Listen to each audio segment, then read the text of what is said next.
Sometimes, celebrities just don't want to give up the spotlight. In the case of Paris Hilton, even the suggestion that her fame had run its course hit a sore spot for the notorious diva.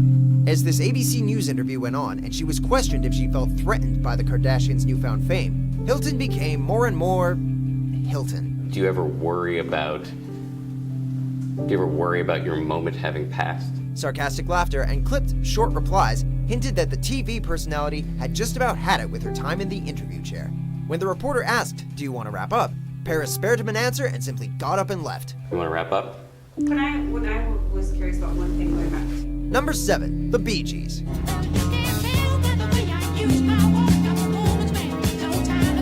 Before you bring a world-famous band onto your show, it's probably best to brush up on at least a few of their songs. When Staying Alive Superstars appeared on Clive Anderson's talk show in 1996, things were tense from the beginning.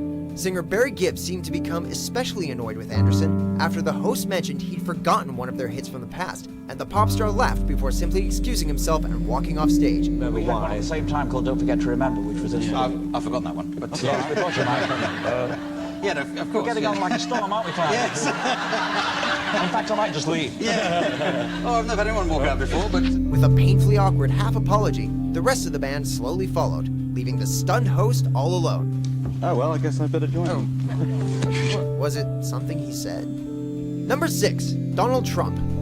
Since the beginning of his election campaign, there's been friction between the president and the press, to put it mildly. And this botched interview with CBS was no exception. It began smoothly, but things went south fast when the infamous validity behind the Obama wiretapping accusations were brought up. You call him sick and bad. Look, you can figure it out yourself. Apparently, this was a touchy subject for President Trump, as only moments after the questioning began, he waved the reporter away and announced that the interview was over. The United States. It's enough. Thank you.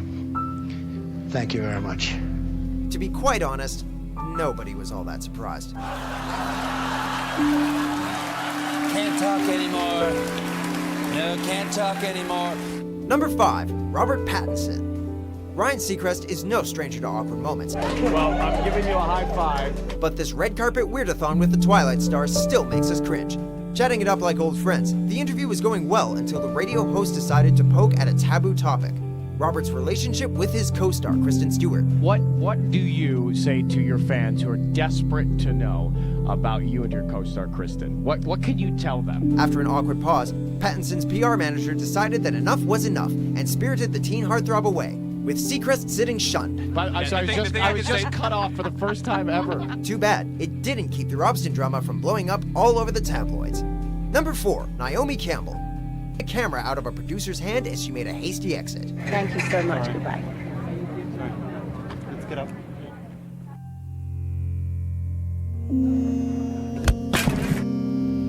Number 3, Christine O'Donnell. I think I'm being rather charming and respectful. I'm just asking you questions based on your own public statements. When it comes to this notoriously sassy British TV personality, he has no issue putting his guests in the spotlight, whether it's Kelsey Grammer or once Republican Senate candidate Christine O'Donnell. Known for being just a tad eccentric, O'Donnell didn't disappoint with her reaction to Morgan's questions regarding her views on gay marriage. Do you talk about gay marriage in the book? What relevance is that right now? At first dodging the question and then becoming angry at Morgan for his rudeness, the Senate hopeful announced that she'd given up another interview for this slot and that she was being pulled away. Yeah, okay, I'm being pulled away. You know, we turned down another interview for this. Leaving us all in awkward silence. All right, are we off? Are we done? I'm not. I'm still here. Number 2, Robert Downey Jr. What are we doing? Well, I'm just asking questions, that's all. Right. Sometimes we just want to forget about our bad days.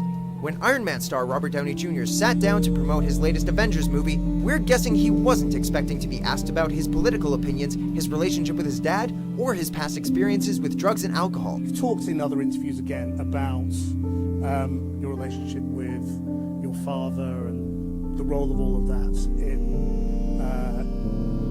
the dark periods you went to. After testily answering a few of the interviewer's questions, Downey vainly tried to steer the topic back to the movie before deciding it was getting a little Diane Sawyer, waving goodbye and walking out. You seem okay, it's just getting a little Diane Sawyer. No, look, I don't want to do that. We're just glad he didn't bring out his blasters. It's good talk. No, it wasn't. Before we unveil our top pick, here are a few honorable mentions. No comment? It was quite right to make no comment, and no comment. Thank you. Is that an attempt to hide your income? Next question. I think you can air what you want here out of this interview. It's done. Why can't I? You got a lot of nerve, boy, I'll tell you. All you've done is negative. I haven't heard that. I make people laugh for 50 years. I am put on earth to make people laugh. My book is funny. I wear fur that was killed 15 years ago. I work for animal rights. Stop it with, and you do this, and you're mean, and you're that. You are not the one to interview a person who does humor. Sorry. Number 1, Whoopi Goldberg and Joy Behar. You know it's bad when the hosts decide that they've had enough. Pit legendary Whoopi Goldberg against then Fox News host Bill O'Reilly, and the gloves are bound to come off. A heated debate regarding the construction of mosques after 9/11